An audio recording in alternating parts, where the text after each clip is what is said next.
much. Welcome. It's great to be back with you. I know I haven't been on in a little bit, so it's great to not see you all, but be with you all again today.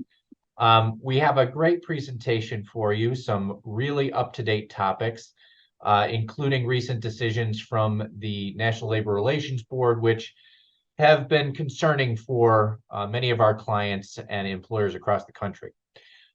Before I get started, I do want to go over a couple of things. Number one, I want to make sure everyone is aware of our fall labor and employment breakfast briefing presentation, which is going to be coming to cities across New York State beginning on September 14th.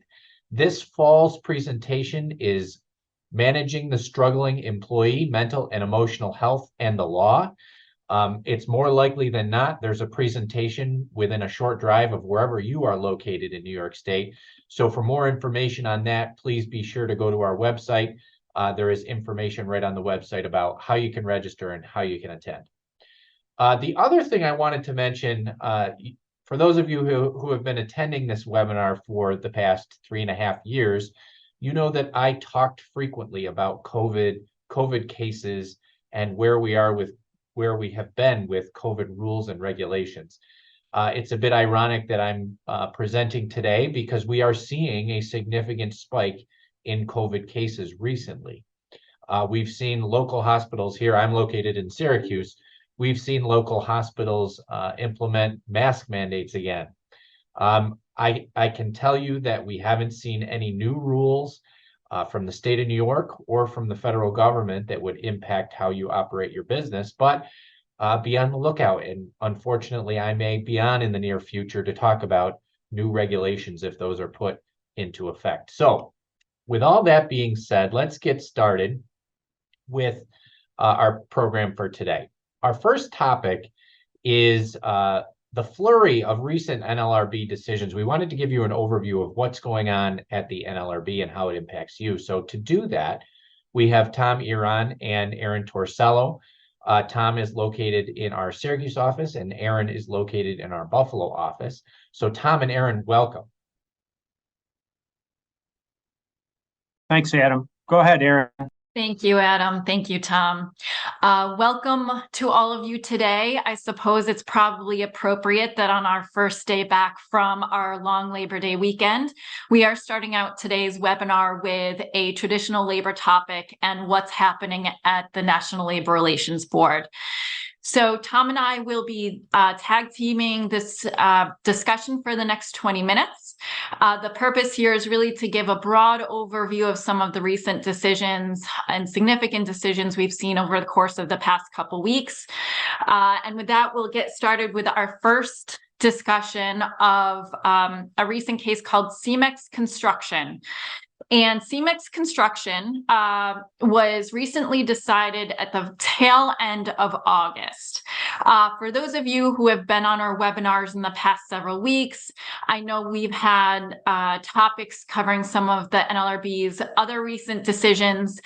And during those conversations, you may have heard a theme of the Biden board being very results-oriented and extremely pro-union, which is not necessarily to be confused with or synonymous with pro-worker. And this decision that I will talk about, I think, really continues that trend of the board showing an appetite for being pro-union, but not necessarily pro-labor or pro-worker. So as I mentioned, at the tail end of August, the NLRB issued this decision in Schoeneck Construction, which really undermines both the employer and employees' rights by disfavoring secret ballot elections. For the purpose of today's webinar, I'm going to only provide a very broad overview of this case and the expected impacts that it will have. But as you will hear from Tom in a few minutes, we will be having a pop-up webinar later this week that will be dedicated to the topic of elections in front of the NLRB, including this case, as well as some other developments to the election process. And during that webinar, we will be getting more in depth into those discussions. So with that, for over the past 50 years prior to CMEX, just as a reminder, a historical reminder, if a union took the position that it represented or had majority support from an appropriate bargaining unit, the employer could, without repercussion, decline to voluntarily recognize that union based on the union's claim of majority support. In that situation, the union would then go and file what's called an RC petition with the National Labor Relations Board, which is really just a form that the union uses to ask the board to hold a secret ballot election to determine if the union has a majority support from the bargaining unit that it's looking to represent.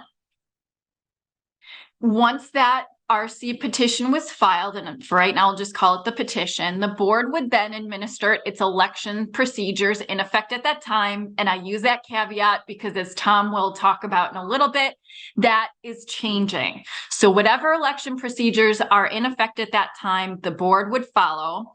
And generally that process would end with a secret ballot election where employees could vote yes or no for the union. And for anyone who has seen an election ballot, it's as simple as that. There's a box that says yes, there's a box that says no. An employee can vote in a small little booth, free from any coercion or intimidation, as to whether or not they wanted to be represented by a union. Very simply, because there are a lot of other procedural offshoots to this process, but very simply, if a majority of the employees who voted yes in that election, the union would then be certified by the NLRB as the exclusive bargaining representative for that unit of employees. As I mentioned, that was the procedure for the better part of the past 50 years. The CMEX decision, the board announced a new standard that really calls back to an old NLRB decision from 1949, which was eventually abandoned by the board. So the board is undoing decades of precedent with this case. So under the new standard, if a union requests recognition on the basis of majority status, which is oftentimes demonstrated through the signing of union authorization cards, but might not necessarily have to be demonstrated that way, as I'll touch upon very briefly in a few minutes. Or if they file an election petition, this case changes both an employer's obligation or response to that request for recognition, but also significantly increases the risks of an employer should they commit an unfair labor practice during the pendency of a union election campaign. So that risk really comes in the form of what's called a bargaining order. A bargaining order is a directive from the National Labor Relations Board that requires the employer to recognize and bargain with a union absent a secret ballot election.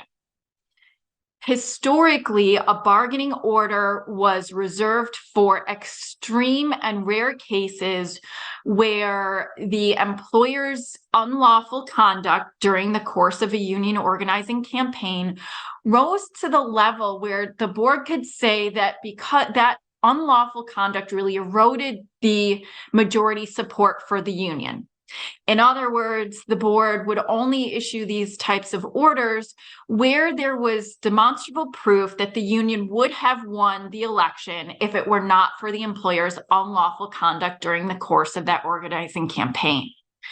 As I mentioned, I think it's really important to underscore the fact that this type of a remedy, this bargaining order, was meant to be an extremely rare remedy used in only the most egregious of cases.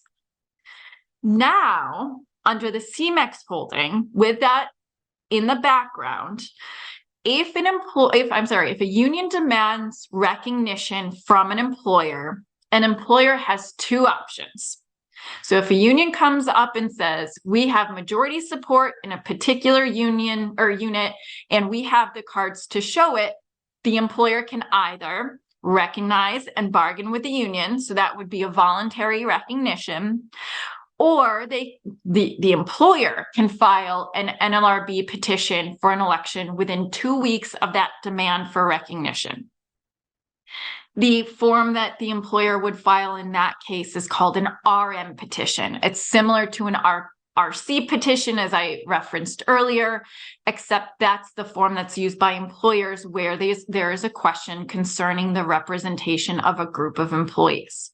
What this means is that an employer no longer can just outright reject a union's request for voluntary recognition.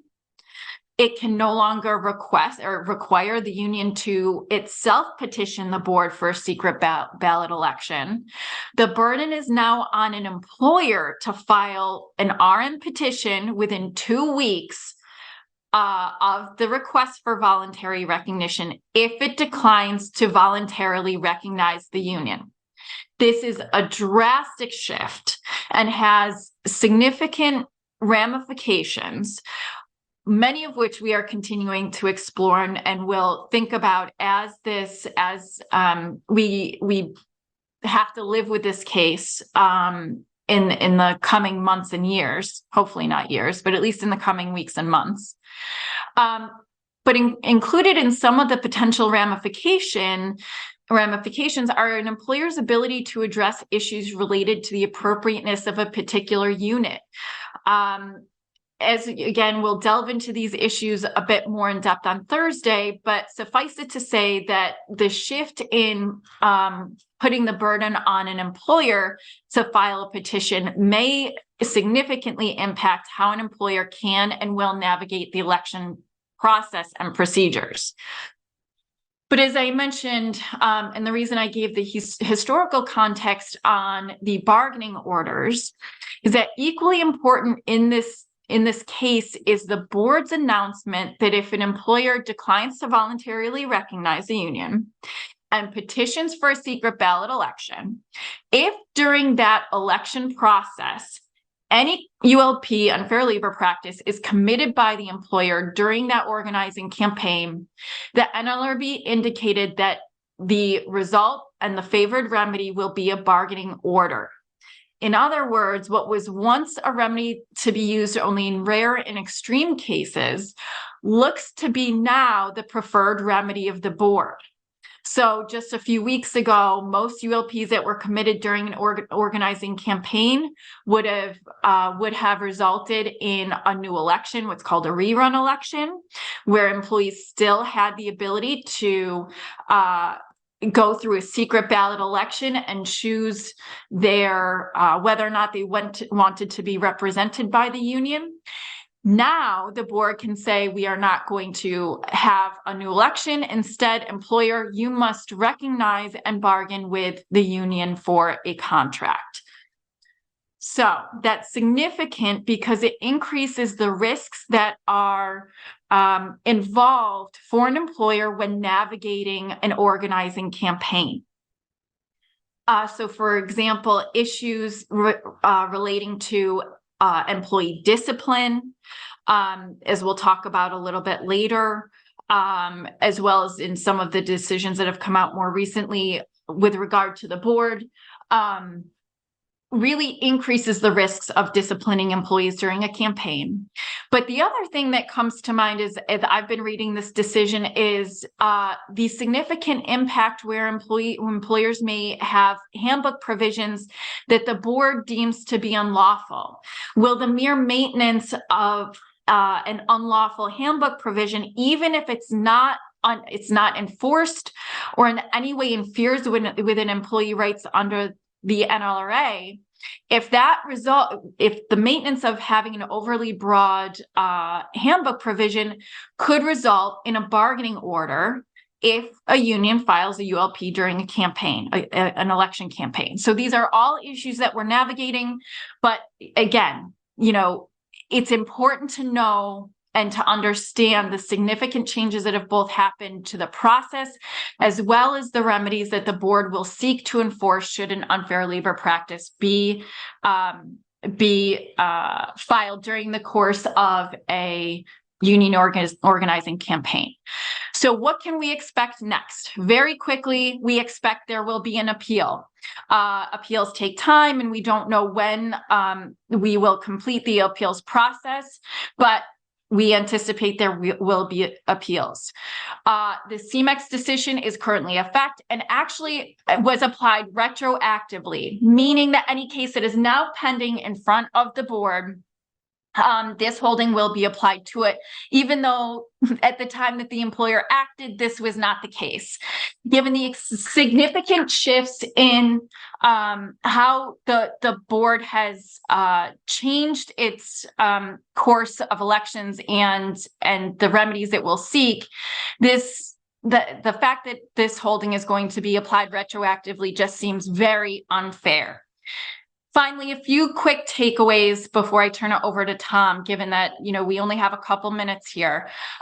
Obviously, again, this case demonstrates a bias towards labor unions, but not necessarily workers, as it really restricts employee free choice in situations.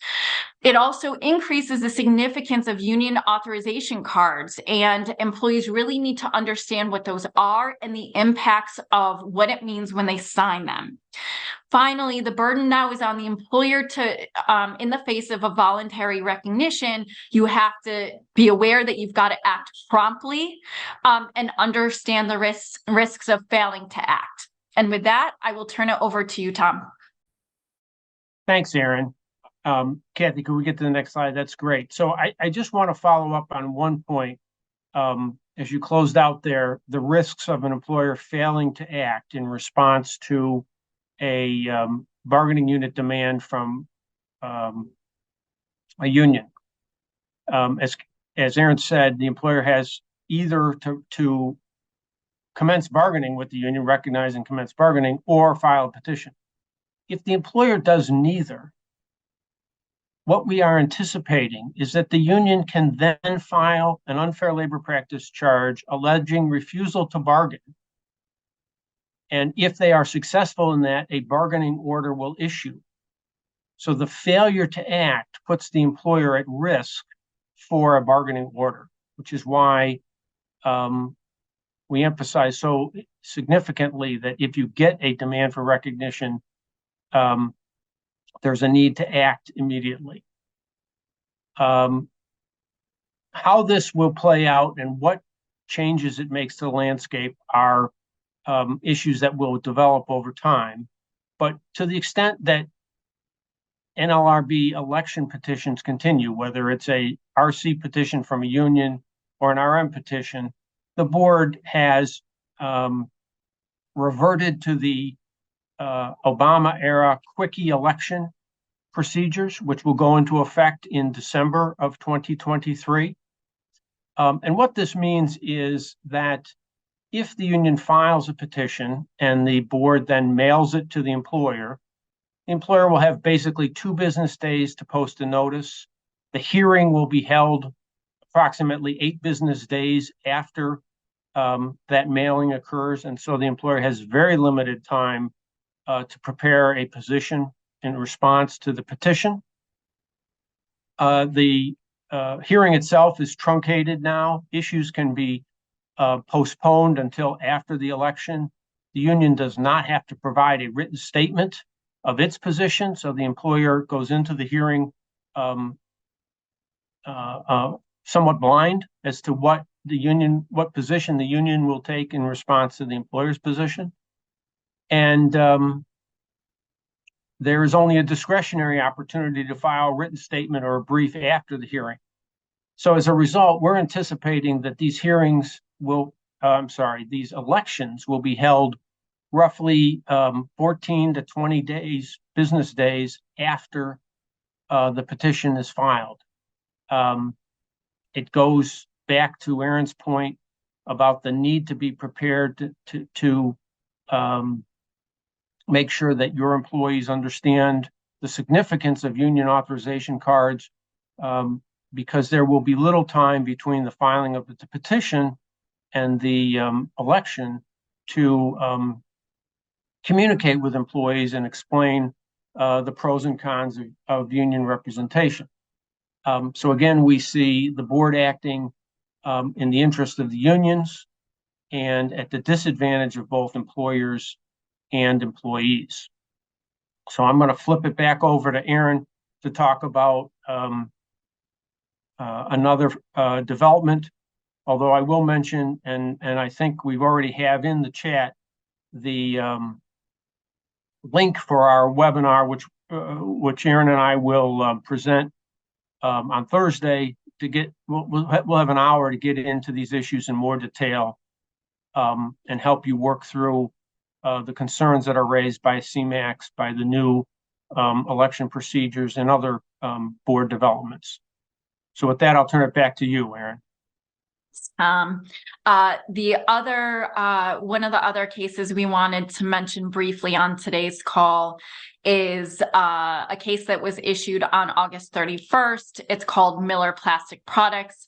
And as we talk about the increased risks to taking disciplinary action, including termination against employees, particularly where you're dealing with an organizing campaign, we thought it was important to raise this case to let you know about a change in standard with regard to employees who may be acting, the board's expansion of their definition of concerted activity. So if we start with the basic premise that the National Labor Relations Act protects employees who are engaged in concerted activity, which is generally defined as activity that is undertaken by 2 or more employees in order to achieve mutual aid or protection regarding employment terms as well as conditions of employment. So where an employee is acting on their own, on behalf of themselves and others, in order to better terms and conditions of employment, that conduct is protected by the National Labor Relations Act. If, however, an employee is acting on their own because of a personal workplace gripe they have with a supervisor or a policy or a rule or whatever the case may be, that conduct is not necessarily protected under the concept of concerted activity. But what the board has done over the course of the past several years is expand its, expand and contract what is defined as concerted activity. So right now we are in a situation where the board has overruled a 2019 decision, which some would argue narrowed the definition of concerted activity, or when an employee acting on their own behalf might be considered to be acting in concert with others. That was the 2019 decision, was a Trump era decision. And the board now has overruled that decision, expanding when they will find an employee who may appear to be working on their own is actually working in concert with others. So the board will consider whether an employee has engaged in concerted activity based on the totality of the facts. So they may be looking at whether or not there is an implicit call to group action in what they've said. And the Miller Plastic case involved employees' complaints over being open during COVID back in 2020. And so the board, looking at the topic of the issue, as well as what was said during the employee's complaints, decided that this employee was not acting on their own, but instead was acting implicitly on behalf of himself and others.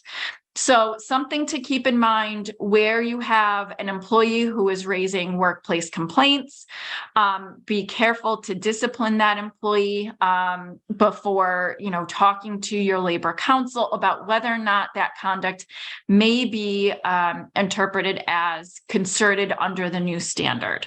Again, it becomes particularly risky, and significant thought needs to be given to it, particularly where you may be disciplining or terminating somebody during the course of a union organizing campaign.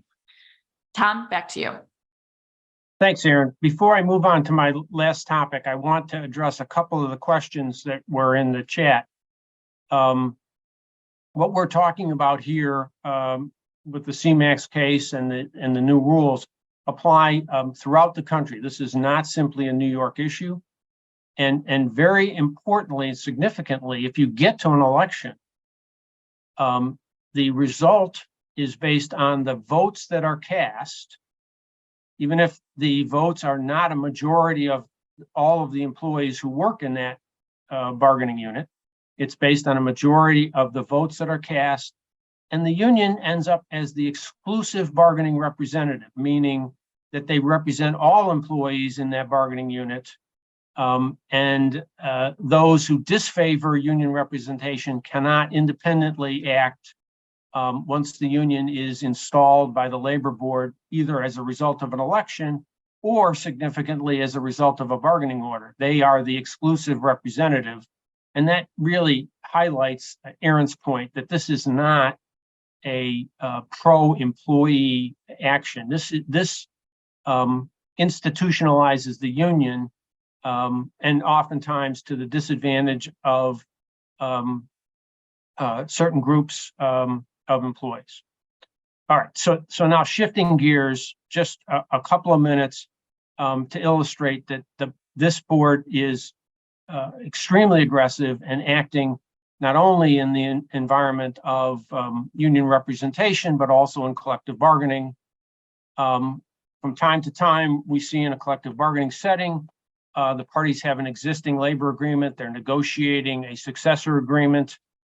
Those negotiations run long. The old agreement expires and the employees continue to work. So in a situation where there's no extension and no job action, no strike, no lockout, employees continue to work without a contract. Negotiations continue, but the employer has to operate. And the existing prior expired agreement has some management rights clause or some clause dealing with other terms and conditions that gives the employer some discretion. And historically, the employer had the right to act consistent with the prior agreement based on the concept of past practice or the specific language of the contract. If we could go to the next slide, we see last week the board deciding this Technocap case, in which it held that in this particular environment, the hiatus period between contracts, the employer is no longer free to follow past practice or the terms of the expired agreement if that action would require any significant discretion or discretionary act by the employer. In the particular case, the contract called for a 5-day-a-week, 8-hour, 3-shift work schedule, but also specifically said that the employer could change the work schedule based on business needs. It had a past practice of doing that. During the hiatus period that we've described, this employer made some changes to the work schedule. And next slide, Kathy. Despite it being past practice and consistent with the expired language, the board said this was unlawful conduct, that the employer had to negotiate with the union in advance of making these discretionary changes in work schedule. Significant limitation in this board decision on the actions of employer in this context. We cite it here as an example of the way in which the board continues to change the landscape to the advantage of the union. one of the things that jumps out at me as a negotiator is that the employer in this case negotiated the right to get that exercise that discretion. It was a trade-off on other terms and conditions in the contract, and the board has taken its pencil and stricken that language without taking away any of the other rights that the union had received in exchange for the employer's discretionary right. So to me, as a negotiator, it means we've got to be careful about what our strategy is going into negotiations and what our proposals are to protect the employer and the discretion that it intends to negotiate. And we cite this case as one example. There are probably 4 other cases we could have talked about today, but I wanted to have a collective bargaining case to put that in front of you to let you know that this is a very active board. They'll continue to be active, and we've got to pay close attention as they change the labor relations landscape. So stay tuned for future developments there. And with that, I'll turn it back over to Adam. Thank you very much. Tom and Aaron, thank you so much. There's a lot there. And I know that if any of you are interested in that topic, Thursday's webinar will be great. So look in the chat for the link and feel free to sign up and register at your convenience. Okay, moving on. Our next topic today deals with data privacy in the EU and US. Mario Ayub from our Buffalo office, who is a subject matter expert on these topics, is here to talk to us about that today. And I can tell you, I recently attended a CLE that Mario put on for our firm on this exact topic, and he did a great job. So Mario, welcome. Thanks, Adam. Thanks for having me on, and thank you everybody for being here today. Like Adam mentioned, I wanted to high-level preview the new data privacy framework out of the EU, which allows businesses to transfer European data outside the EU to other countries while still remaining in compliance with the GDPR. Next slide, please. So just by way of a background, the GDPR, which governs data collection and processing as it relates to European residents and residents in the European Economic Area, it generally prohibits the transfer of data outside of the EU to third countries, and third countries simply refers to countries outside of the EU and European Economic Area. So without implementing certain safeguards, transfers are not allowed outside of the EU. So some of these safeguards, and I'm sure some of these are going to be familiar to some of you, standard contractual clauses. These are sort of the go-to safeguard that businesses will use to make these transfers. They are basically general standardized contract terms that you will add to your agreements or by incorporate by reference or by adding them to your agreements itself. Basically laying out data privacy and cybersecurity safeguards that the transferring process party and the receiving party agree to maintain certain controls. Binding corporate rules, you don't see these as nearly as often. It covers a lot of the same content as the standard contractual clauses, but it involves modifying the internal governance of a business. So we usually shy away from using binding corporate rules because different contracts call for different protections, and the standard contractual clauses do have offer a little bit of flexibility there without modifying any internal governance of the businesses themselves. And then adequacy decisions, which is what we're going to be talking about a little bit today. And this is basically a binding decision by the European Commission, one of the governing bodies of the EU, saying that a country in question has all the safeguards in place that allow a transfer outside of the EU. They think that the safeguards match what the EU requires, even if they're not exactly on point. So those are the 3 main transfer mechanisms that exist right now. So again, some examples of what these covered transfers would look like. Here's some that we see quite frequently. So a company that has a European office, they want to share HR or personnel data of their European employees to the home office in the US. That would be a covered transfer. And then another really common one we see is a US-based marketing company or service provider processes customer information on behalf of a European company. That would also be included as a covered transfer for purposes of a privacy shield. Next slide, please. So a little bit more background. So in July 2020, the European Court of Justice invalidated the original EU-US Privacy Shield framework. So this was an adequacy decision that said any transfers from the EU to the US were fine.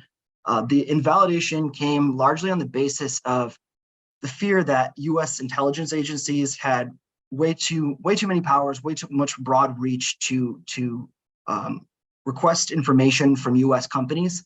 And they felt that US companies did not provide enough resistance to the US intelligence agencies before handing over data. So they cited some key concerns about intelligence fact gathering and information gathering practices, and they pretty much invalidated the entire transfer mechanism. So companies had to resort to SECs, standard contractual clauses, or the other safeguards that I mentioned. So, but fast forward 2 years, European Commission and the US government under the Biden administration started working on a solution to some of these concerns focused on the intelligence agency. This resulted in President Biden issuing an executive order with specific mandates for controlling information gathering in the intelligence communities. And next slide, please. And so that resulted in the European Commission redrafting a new adequacy decision, based on these new assurances from the Biden administration that collection would be curtailed and controlled. And then finally, the EU approved the new framework in July 2023. So that's a little bit of a background of how we got here. Next slide, please. So what is the new framework? What are the key components for making these transfers? So there are new rules and binding safeguards to limit US intelligence authorities' access to data, as I mentioned. And then it's a self-certification process to the US Department of Commerce. There's an online application that your company or business will attest to adhering to the following principles that I'm about to go through now. And a lot of these are going to be familiar. They're found in the standard contractual clauses. They're found if you read privacy policies. I might be the only one who actually reads privacy policies. You'll see a lot of the same type of assurances in those documents. So they're not new in any way, but if we can go to the next slide, we can walk through quickly what some of those are. So part of the self-certification process is you are promising to adhere to these specific controls. So collecting data, only the data that you need for the specified business transaction. You're limiting collection. You're making sure you're not over collecting stuff that you don't need. There are special assurances that you will need to give for processing special categories of data. So think data that reveals something inherently personal about an individual. So that could be political leanings, data that would indicate sexual preferences, religious preferences. So stuff outside of the standard personally identifiable information like a social security number or driver's license number. This is something a little bit more personal. And then data accuracy, minimization, and security. Certain safeguards have to be in place, whether that's multi-factor authentication, encryption when data is transferred from point A to point B, regular checks to make sure that the data that is maintained by a business is reviewed for accuracy, and that wouldn't lead to an adverse outcome for a European resident whose data is living on a US server. Next slide, please. Transparency. This is largely accomplished through privacy policies and terms and conditions where the data subject gets to review how the business is going to process their data before giving it to the business. So that's a common example of that, like I said, is a privacy policy. Here's how we process your information. Here's how long we keep it. Here's who we can share it with. So that needs to be out front before any business actually handles any of the data or collects it. And then notifying the data subjects of their individual rights under the GDPR. So this is the right to access information that a business has on file about you, the right to correct any inaccuracies in the data, the right to delete your data in certain circumstances. And we're also seeing a lot of US legislation across the different states that are implementing new comprehensive privacy legislation. They are starting to adopt these same rights. So eventually, I think we'll get to a uniform place where a lot of these rights are afforded. Here, you have to represent that you are providing individual rights to the data subjects. And then finally, onward transfers are important. The GDPR is concerned about when after the initial collection of the data, what are the purpose limitations? What are where can this data flow once you have it. You have to notify the data subject if you intend to use the data for a secondary purpose that wasn't initially disclosed at the onset of collection. Next slide, please. And then accountability is a main one. So workforce training is super important. We recommend our clients at least annual cybersecurity data privacy training, and also in the wake of any type of data incident that's tailored to that incident, whether maybe an employee clicked on a phishing link and exposed the company network. That's when you would have a timely training about the dangers of email use, internal policy and procedure creation, so incident response plans, business continuity plans, and then outside auditors, so you can attest to vendors and business partners that you are compliant. Next slide. Adam, I think I might be running out of time, so I will try to speed up. Enforcement is pretty straightforward. The first a data subject in the EU can first complain to a civil liberties protection officer in the US. You're allowed to appeal that decision, and the appellate review is conducted by European data protection agencies that are not affiliated with the US government. So that's kind of a independent check on any of the decisions. And last slide, please. And so the scope is limited to FTC governed organizations and US Department of Transportation organizations. So nonprofits are generally excluded.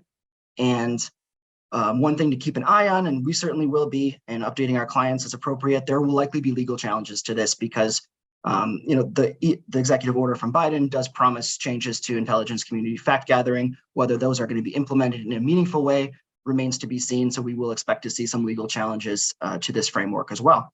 So I know I moved quickly through the last bit. If you have any questions, please feel free to reach out to me to continue the discussion. And thanks for your time. Mario, thank you so much. For those of you on the webinar right now, Mario is definitely a subject matter expert in that topic. So if you have questions on cybersecurity, he is your guy.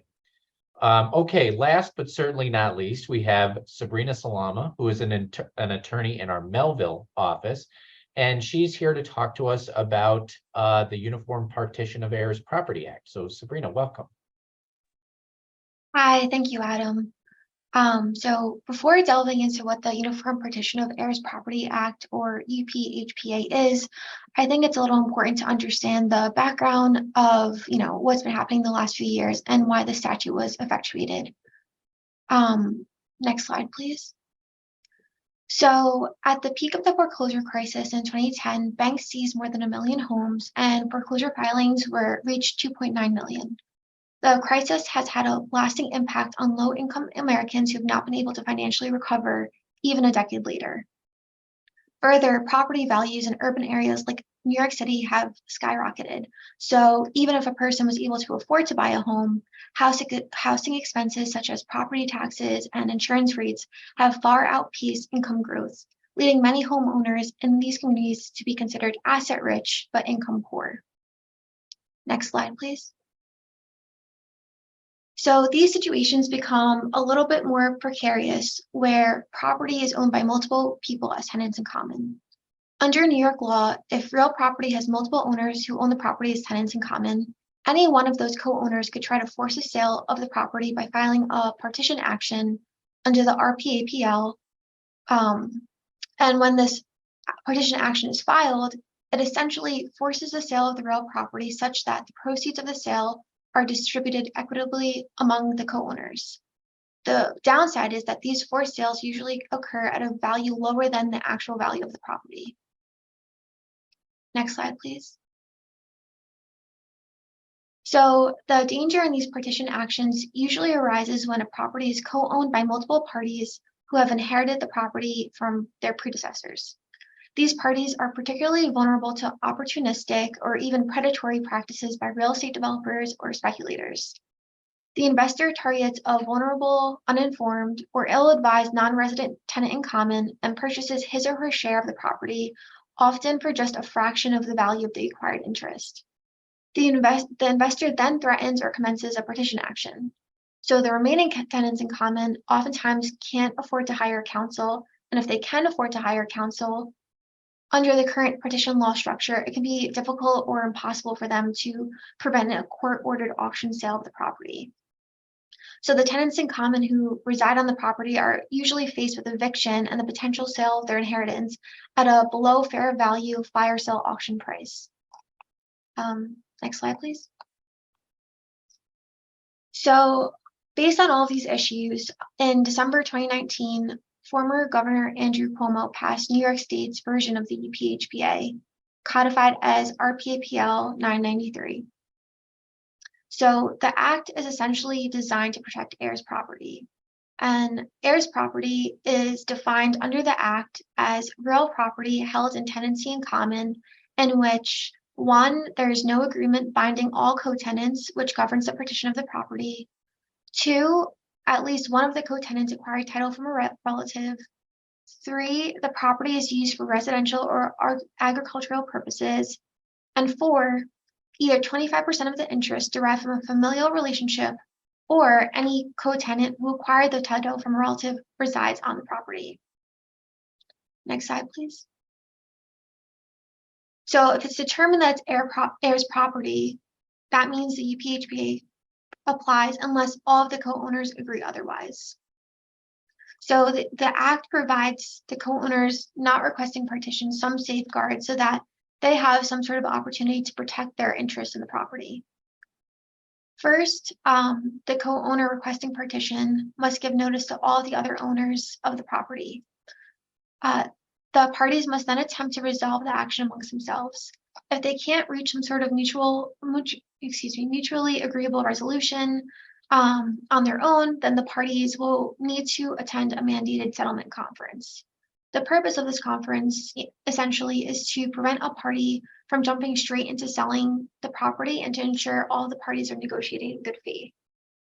The settlement conference is usually overseen by either a referee or a judicial hearing officer who's required to make a report to the court based on their findings of fact and conclusions of law, essentially related to any co-tenant's failure to negotiate in good faith. So at this settlement conference, if it's determined that one of the co-tenants is not negotiating in good faith, then the partition action is dismissed. Next slide, please. So to ensure that the property in question is adequately valued, the court will then order an independent appraisal to determine the property's fair market value, unless either 1, the co-tenants agree as to the value of the property or as to another valuation method, or 2, the value of the appraisal is outweighed by the cost of the appraisal. So once that appraisal is completed, the appraiser will file it with the court, and the court will send notice to all the parties within 10 days of filing. The court will then conduct a hearing to determine what the fair market value of the property is within 30 days of that notice. Next slide, please. So once the fair market value of the property is determined, then any one co-owner may exercise a right of first refusal to buy out the interest of the co-owner seeking partition for a proportional share of the court-determined fair market value. And that must occur within 45 days of notice of the value of the property.